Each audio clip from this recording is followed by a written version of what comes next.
Ici, initialement, c'était des chambres de bonne. On les a rachetées en vue de rénover, de les transformer en un logement.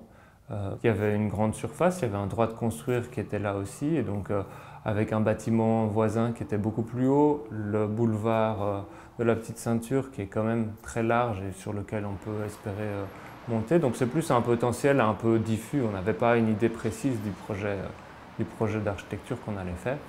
Donc il a fallu 2 ans pour obtenir le permis d'urbanisme et pouvoir acheter les chambres en se disant que le projet pouvait se concrétiser.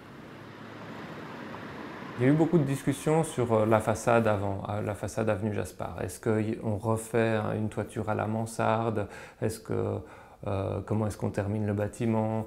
Quel est l'aspect général de la façade? Donc, à un moment, nous, on était plutôt content d'un dessin où, de loin, on ne voyait pas l'intervention. Et puis, de plus près, on se disait, OK, ça, en fait, c'est plus récent. Ça correspondait aussi à l'histoire un peu du bâtiment qui a déjà eu plusieurs phases précédentes. Et la commune voulait que soit ce soit un dessin plus tranché, donc que ce soit très visible, que ce soit une nouvelle opération, soit que ce soit vraiment mimétique de l'existant et qu'on s'intègre vraiment dans ce qui a été fait avant. Et on a plutôt penché pour cette option-là parce qu'on ne voulait pas habiter dans la boîte au-dessus du bâtiment. Et du coup, on a refait les moulures, on a refait des petits médaillons, on a reposé le décor de corniche à un niveau plus haut. Et ça a quelque chose d'assez plaisant de finalement mettre de la crème fraîche sur un bâtiment. Bi-Exemplari, pour moi, c'est un programme qui permet de créer une sorte d'émulation pour les concepteurs qui y participent et pour les maîtres d'ouvrage qui y participent, et de garder pour autant toujours des objectifs de durabilité dans l'élaboration du projet à tous les moments.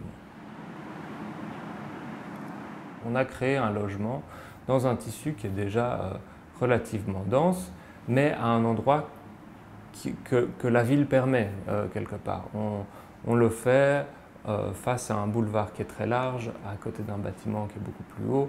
On sait que ce boulevard peut accepter un logement en plus et c'est comme ça qu'on le fait. L'autre particularité du projet qui, à mon avis, a plu, c'est qu'on le fait en choisissant bien les matériaux. C'est de la préfabrication bois pour l'essentiel. On essaye de mettre en place un principe de hiérarchie constructive. On a des réservations techniques à plein d'endroits. On peut, même le plan du bâtiment permet différents usages. Donc voilà, on essaye de faire en sorte de favoriser une économie circulaire et une démontabilité future du bâtiment et de privilégier des matériaux biosourcés qui stockent le carbone plutôt que d'en dépenser. Le réemploi n'était pas aussi présent au départ. C'était plus une intention, en tout cas dans la candidature Bi-Exemplari, mais justement le fait d'être lauréat nous a poussé à chercher plus loin. Il y a différentes petites choses qui ont été cherchées. Donc on a les garde-corps en façade avant, on a des sockets, des luminaires, des clinches de porte. Mais on a surtout eu l'occasion, grâce à Rotor, d'acheter un lot de marbre pour faire la façade extérieure, qui est non seulement un matériau noble, mais qui a aussi une histoire, et une histoire bruxelloise, puisque le marbre vient du bâtiment de la gare du Nord actuelle. Ça permet d'avoir une façade très belle, mais qui parle au-delà de son esthétique.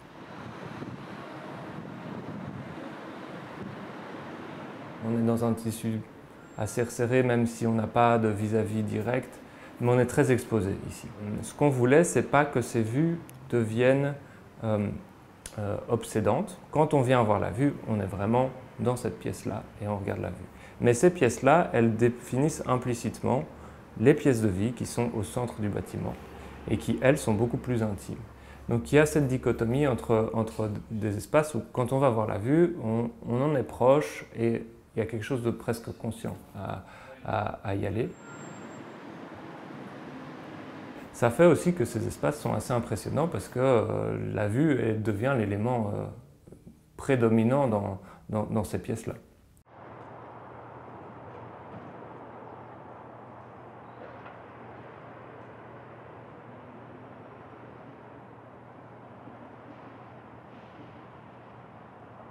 Le projet Tivoli est le plus gros, le plus important projet que CityDev ait monté. Qui se trouve en plus au cœur de la ville. Il n'est pas excentré, il se trouve au cœur de la ville, à peine 3 km de la grande place de Bruxelles, dans un quartier densément peuplé, sur une ancienne friche urbaine qui fait 4,5 hectares. C'est un projet qui est ambitieux dans la mesure où nous souhaitions dès le départ faire de ce quartier un quartier mixte qui rassemble l'essentiel des fonctions qu'on trouve dans une ville, c'est à savoir de l'activité économique, du logement et du commerce. Il y a une mixité des fonctions, mais aussi une mixité sociale. La mixité sociale s'exprime parce qu'il y a du logement social. Il y a 30% de logements sociaux dans ce projet. Il y a 70% de logements moyens acquisitifs. Il y a aussi du logement pour de l'habitat groupé ainsi que du logement pour style Community Land Trust qui se développe et ça permet comme ça d'avoir toute une diversité de population. Il y a aussi 2 crèches qui sont implantées sur le site de 2 fois 62 places et ainsi qu'un petit équipement pour la ville de Bruxelles pour les balayeurs de rue qui trouvent là un endroit pour se doucher et déposer tout le matériel nécessaire pour nettoyer les rues. Le site Tivoli n'est pas un site facile. C'est un site qui se trouve à la limite d'un quartier d'habitation et à la limite d'un quartier industriel.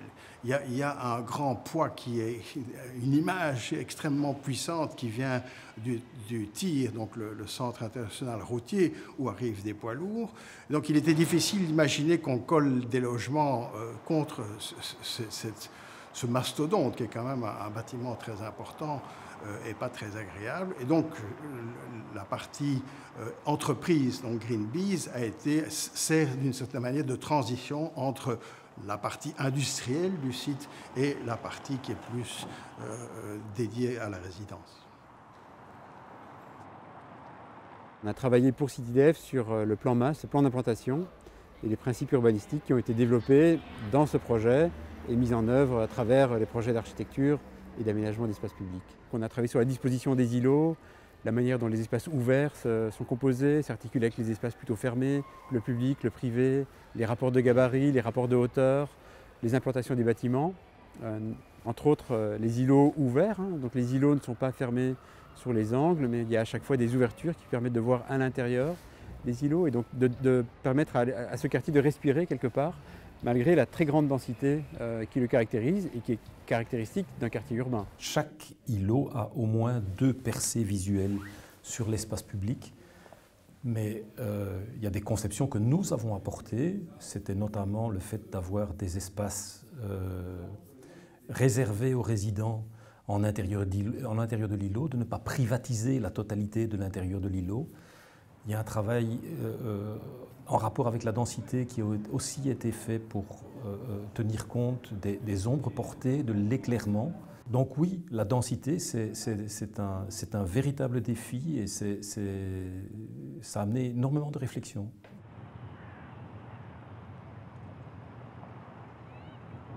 Il y a au niveau de l'architecture un élément important qui était déterminant dès le départ. C'est que nous avions la volonté de désigner un auteur de projet. Et par auteur de projet, nous entendions la collaboration obligatoire de 3 bureaux d'architectes et d'un bureau paysager. On a été amené à mettre en place une méthodologie de travail qui a fait que chaque îlot est développé intégralement par 2 architectes. Et je pense que cette pluralité d'approches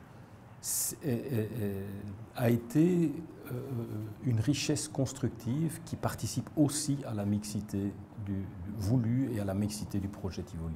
Ce que l'on souhaitait, c'était que cette diversité s'exprime aussi au niveau de tous les lieux communs que l'on va partager dans le quartier. Tout le projet part en partie de cet espace. Il y a effectivement les 2 arbres derrière nous qui, à l'époque où on a commencé le projet, n'étaient pas des arbres classés, ce sont des arbres relativement anciens.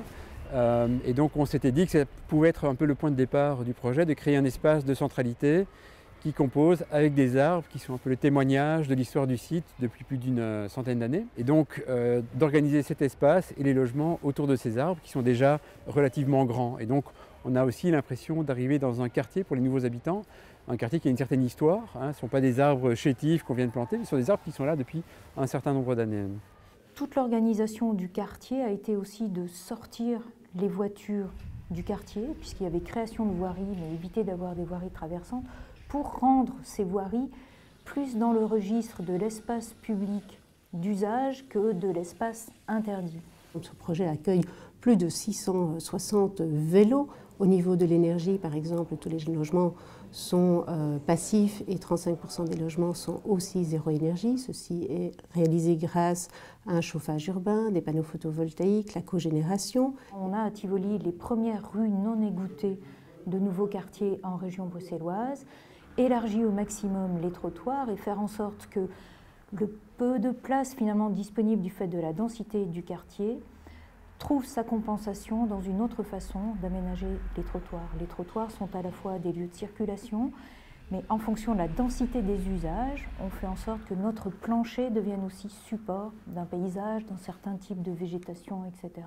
Et au niveau des toitures, nous avons proposé au niveau de l'équipe l'installation de parties, donc production d'énergie, mais également potager, et d'une serre commune à destination de l'ensemble du quartier, pour amorcer et permettre dans le futur des activités de culture ou pas de culture, mais à partager et en tout cas en support aux activités potagères des toitures.